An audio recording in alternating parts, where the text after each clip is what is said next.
But a global recession is highly unusual, and that appears to be what we're heading for. So my forecast, I do update them, but big picture, it goes as follows. So what is Jay Powell doing? First of all, March 1st, 2022, the Fed fund policy rate, interest rates were zero. And we're now at 4.5%. Even in the Volcker days, we never went up 4.5% in 10 months. Not that fast. And so here we are. So what is Powell doing? Well, he's given 5 speeches on the subject. I don't know why Wall Street doesn't listen, but he keeps trying. He said the same thing every time. He said, inflation is job one. We're just going after inflation. Believe us. There is going to be a recession. Unemployment is going to go up.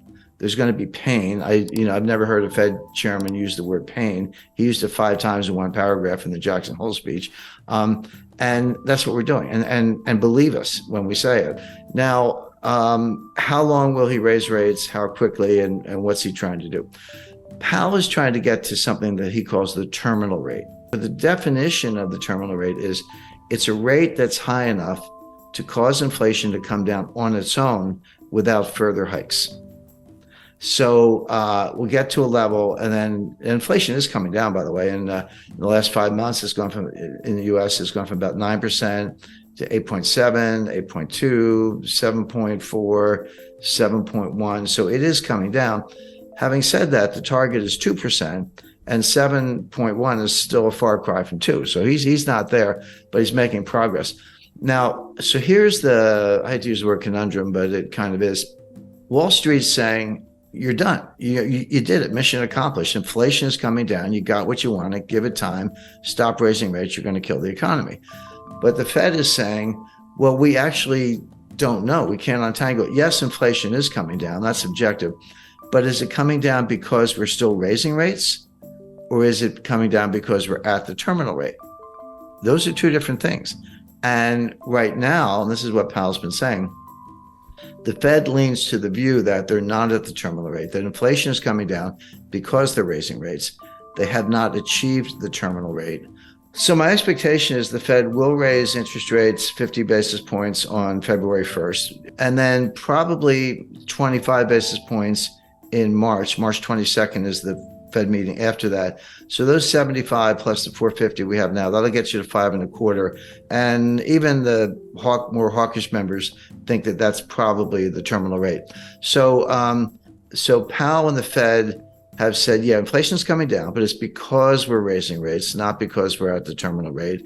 We're going to get to the terminal rate, probably 2 more hikes, and then we'll pause. And then if we're right, we'll just let inflation come down on its own. And that may take a year. So all this stuff about the Fed pivot and cutting rates and all that stuff, I mean, the Fed's thinking mid-2024 before they do that. Now, Wall Street are saying, no, you're not going to get that far. You may be at the terminal rate already. You're definitely going to cause a recession. It'll be more severe than you think. And rates are going to have to come down sooner than people expect. In other words, you've already achieved the terminal rate. You just don't know it. And you'll probably be the last to know. So with Wall Street, with the cheerleaders, sending that message, but with some serious market indicators, including yield curves, sending that message, why is Powell sticking to the game plan as I described it? And the answer goes back to 1980, believe it or not, and what's called the Volcker mistake. People forget that there was a recession in 1980.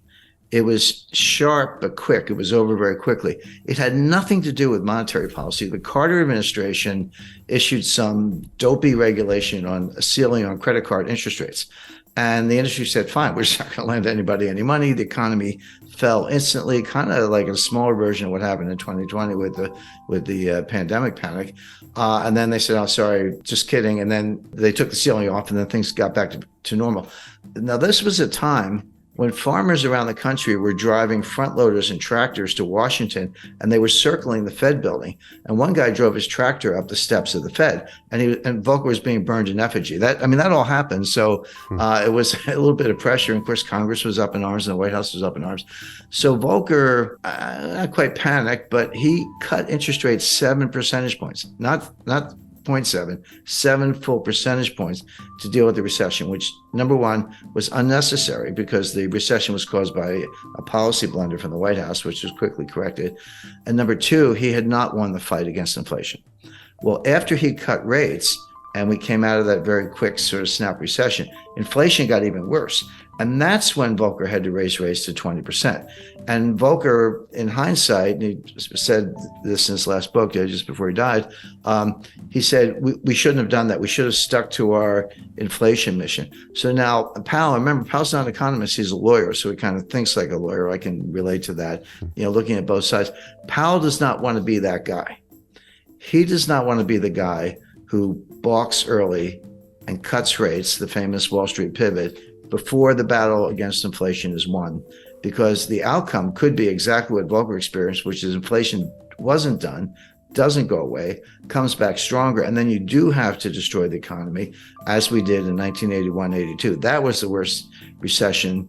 That was far worse than the little one in 1980. That was the worst since the Great Depression. We've managed to break that record several times since then, but at the time that was horrific. But Volcker and others have said that was a blunder he never should have done. So Powell does not want to give up the rate hikes too early because he does not want to repeat the Volcker mistake. He does not want to be that guy. And that's what's driving him, even as Wall Street screams, you're already there.